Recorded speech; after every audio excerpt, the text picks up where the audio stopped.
ছি ছি ছি, রানী রাঁধতে শেখেনি, শুক্তো নিতে ঝাল দিয়েছে পান্তা ভাতে ঘি। এই ছড়াটা আমরা কম বেশি সবাই ছোটো থেকে জানি। তো চলো আজকে একটু শুক্তো রান্নাই তোমাদের সঙ্গে শেয়ার করব। দেখো আমার গাছে কিন্তু আবারও মরতে মরতেও একটা করে লাউ হয়ে যাচ্ছে। এই নিয়ে মনে হয় গোটা 4-5 হয়ে গেল। যাই হোক, গেছিলাম শুক্তোর জন্য একটু লাউ ডগা কাটতে। সবই এনেছি বাজার থেকে গুছিয়ে কিনে। দেখো আমার গাছে শশা ধরেছে, শশা গাছে শশাও ধরেছে। আমার গাছে কিন্তু প্রত্যেকবার শশাটা খুব ভালোই হয়। তো এই বছরও দেখছি শশা লাগিয়েছে। আমার ছেলে তো প্রচণ্ড শশা খেতে ভালোবাসে। ও একদম কিছু পাক না পাক ও শশা খায়। ওই জন্য আমাদের এখানে যে কোনো পুজো বাড়িতে নেমন্তন্ন থাকলে জানে মেঘ শশা খেতে ভালোবাসে, তো যে বাড়িতেই যাই না কেন ওরা আগে মেঘের জন্য শশা আলাদা করে দিয়ে দেয়। জানে ও শশা খেতে মারাত্মক ভালোবাসে।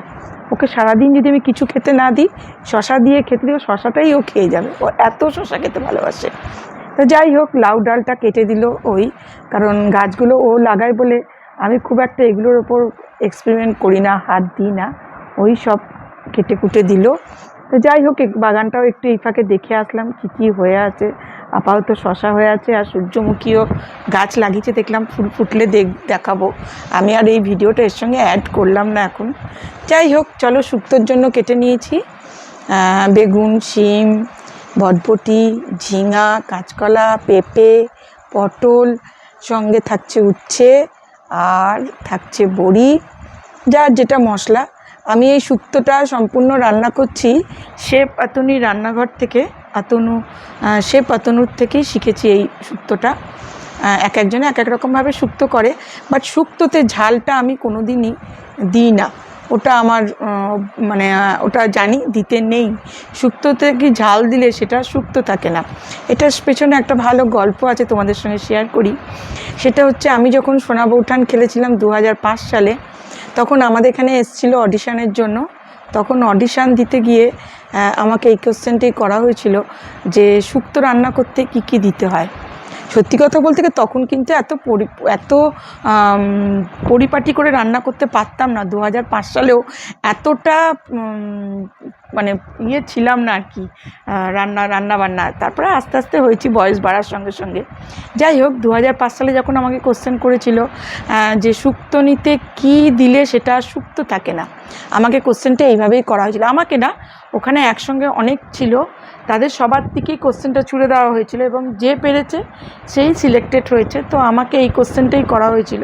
আমাকে না, ওই যে বললাম কোশ্চেনটা ছুড়ে দেওয়া হয়েছিল যে শুক্তোতে কী দিলে সেটা শুক্তো থাকে না।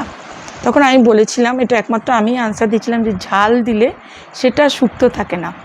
তো আরেকজন আরও অন্যরকম আনসার দিয়েছিল। তো ওনারা তখন বলেছিল না, শুক্তোতে যদি শুক্তো যাই দেন, শুক্তো শুনেছি শোল মাছেরও শুক্তো হয়, লাউয়েরও শুক্তো হয়, যদিও আমি কোনো দিন খাইনি, এক্সপেরিমেন্ট করিনি। তো যাই হোক, কিন্তু আমি বলেছিলাম যে ঝাল দিতে নেই। কিন্তু এখন দেখি অনেকেই অকেশন বাড়িতে কিন্তু একটু ঝাল ওরা হয়তো ফোড়নে দেয় একটু, বা একটা কোনো লঙ্কা টঙ্কা বেটে দেয়, হয়তো একটু ঝালটা লাগে। বাট আমার না, শুক্তোতে ঝাল দিলে আর সেই শুক্তোর টেস্টটা আমি পাই না। শুক্তো কিন্তু আমিও বাপের বাড়িতে একদম ভালোবাসতাম না খেতে। আমার বিয়ের আগে শুক্তো খাবো এটা ভাবতেই পারতাম না।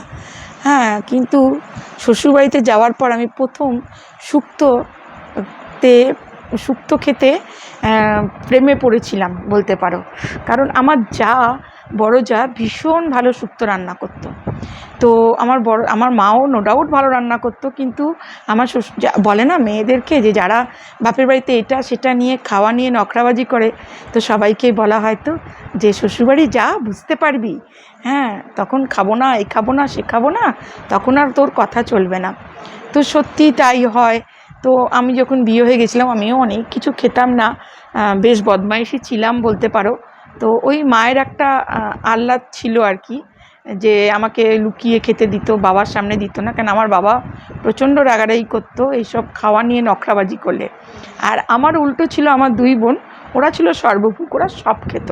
কিন্তু আমি সত্যি কথা বলতে বিয়ের আগে ঢ্যাঁড়স খেতাম না, পুঁই শাক খেতাম না, উচ্ছে খেতাম না, নিম পাতা এখনও খাই না, এখন তবু উচ্ছেটা খাই। তারপরে সজনে ডাঁটা খেতাম না, এখনও খাই না সজনে ডাঁটা। তো এরকম অনেক কিছুই আছে যেগুলো আমি খেতাম না, এমনকি মাছও আমি খেতাম না। মাছ খেতেও কিন্তু আমি ভালোবাসতাম না, একদম ভালোবাসতাম না। তাই জন্য স্কুল থেকে আসার পরে আমি যখন মাছ নিয়ে বসতাম, তখন আমার দুই বোন না দুই দিকে বসে থাকতো, জানতো দিদি তো মাছটা খাবে না, কোনো রকমে বাবার ভয়ে লুকিয়ে লুকিয়ে একটু হয়তো খাবে, তারপরেই মাছটাকে রেখে দেবে। তো ওরা দুই বোন প্রচণ্ড মাছ খেতে ভালোবাসে, ওরা আমার থেকে মাছটা নিয়ে নিত, নিয়ে ওরা খেয়ে নিত। যাই হোক, আর উচ্ছে ভাজা বাবার সামনে যদি দিত, তো কি করব, লুকিয়ে লুকিয়ে উচ্ছে ভাজাটাকে থালার তলায় ঢুকিয়ে দিতাম, মানে বাবার সামনে দেখানো যাবে না।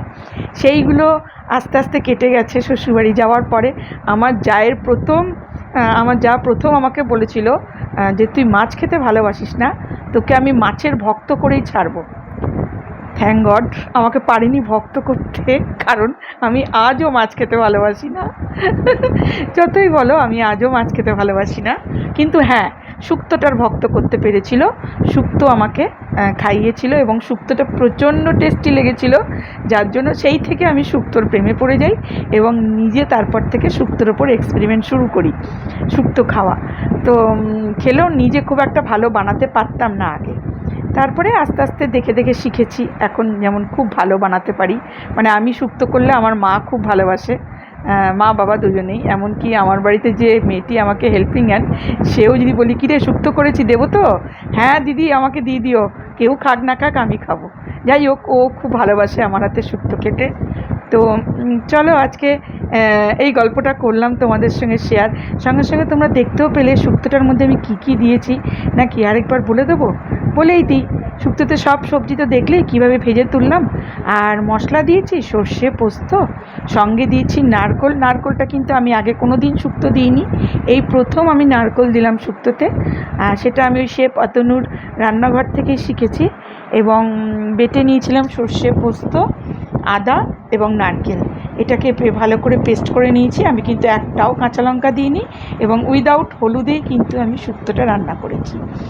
তো আর এই যে গুঁড়ো মশলাটা ছেটালাম, এটাও দেখতে পেয়েছো তোমরা আমি কি করেছিলাম। শুকনো কাঠখোলায় রাঁধুনি, মৌরি আর মেথি, এই তিনটে ইনগ্রিডিয়েন্টসকে আমি একটু শুকনো খোলায় ভেজে নিয়ে তারপরে এটা শুক্তোর মধ্যে দিয়ে দিলাম। হ্যাঁ, এই যে তোমরা দেখলে মিক্সির বাটি ধোয়া একটা জল, ওটা কিন্তু জল নয়, মিক্সির বাটি ধোয়া, কিন্তু ওটা দুধ ছিল, পুরোটাই করেছি আমি দুধ দিয়ে। আর এই যে এবারে দিয়ে দিলাম একটু ঘি। ঘি না দিলে কিন্তু শুক্তো একদম ইনকমপ্লিট। সঙ্গে নুন মিষ্টি তো দিতেই হবে, সেটা যেমন দিয়েছি পরিমাণ মতন। আর তারপরে নামিয়ে ফেললাম একদম গরম গরম দুধ শুক্তো আমার বাড়ির। আর সঙ্গে আমার বাপের বাড়ি ওটা তো পাঠাই আমি, জানো, কারণ এখন তো আমার মা একটু অসুস্থ আছে, যার জন্য মা রান্নাবান্না মাকে একটু কমই করতে বলি। মাকে বলি তুমি শুধু ভাতটা করে রাখবে, আমি যেটুকু পারবো রান্না করে দিয়ে দিই। তো সেই রকমই প্রতিদিনই 2-3 রকম তরকারি হোক যাই থাকে সেটা দিয়ে পাঠিয়ে দিই। তো চলো, আমারও পাতে পড়ে গেল শুক্তো। সত্যি কথা বলতে কি, শুক্তো বলে না আমার মাছ ডিম মাংস কিছুই লাগে না। তাহলে আজকের মতো টাটা, সবাই ভালো থেকো, সুস্থ।